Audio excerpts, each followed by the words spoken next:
मतदारसंघातील दाहिरी गावामध्ये श्री ज्वेलर्स या सराफ व्यावसायिकाने सुवर्ण बिशी नावाची योजना सुरू केली. खरं तर त्या ठिकाणी भाजीवाले असतील, टपरीवाले असतील, गोरगरीब सामान्य नागरिकांनी त्या ठिकाणी त्या सुवर्ण बिशीमध्ये त्या ठिकाणी पैशांची थोडीफार गुंतवणूक त्या ठिकाणी केली.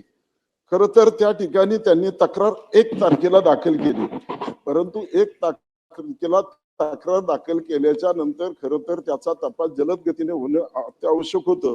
परंतु त्याची FIR घेण्यासाठी कमीत कमी त्यांना 9 दिवस वाट पाहावी लागली. त्या ठिकाणी संबंधित अधिकाऱ्याने योग्य तो तपास करणं अपेक्षित होतं, परंतु वेळेअभावी तो तपास वेळेत झाला नाही.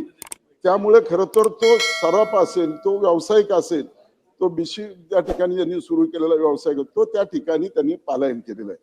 खरं तर त्या संदर्भामध्ये आपण तपास यंत्रणेला काय आदेश देणार आहात का की या ठिकाणी जी तपासाची यंत्रणा आहे ही तपासाची यंत्रणा जलद गतीने होऊन त्या ठिकाणी जो बिशी व्यवसाय करत आहेत त्याच्यावर कारवाई झाली पाहिजे. आणि असे जे सुवर्ण किंवा सोन्याच्या दुकानामध्ये जे बिशीचे व्यवसाय आज राजरोसपणाने चालत असतात त्याला काय शासनाची किंवा कोणाची परवानगी लागते का? त्याच्याबद्दल आपण काय त्याची परवानगी घेण्याचं धोरण आणणार आहेत का? असे माझे 3 प्रश्न.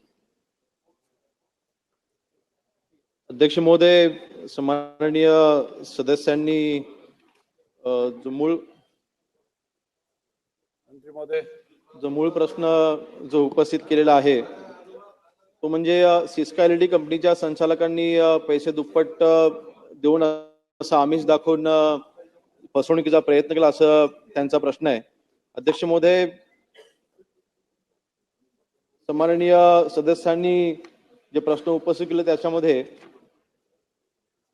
सर्वप्रथम मी माहिती देऊ इच्छितो की सिस्का LED कंपनीची आपण ज्या व्यक्तीच्या बाबतीत तक्रार दाखल केलेली आहे असं जी माहिती दिलेली आहे त्या व्यक्तीचा सिस्का LED कंपनीशी कुठलाही संबंध ज्यावेळेला गुन्हा घडला त्यावेळेला नव्हता. ती व्यक्ती ही सिस्का LED कंपनीची या पूर्वीची संचालक होती. आता सिस्का LED कंपनी ही SLDC मध्ये गेलेली असल्यामुळे त्या दृष्टीने कारवाई चालू आहे. आणि जी काही 7 कोटी 20 लाखाची फसवणूक झाली अशी जी तक्रार दाखल आहे त्याचा आणि टोरेसचा अध्यक्ष महोदय कुठलाही संबंध आढळून आलेला नाही.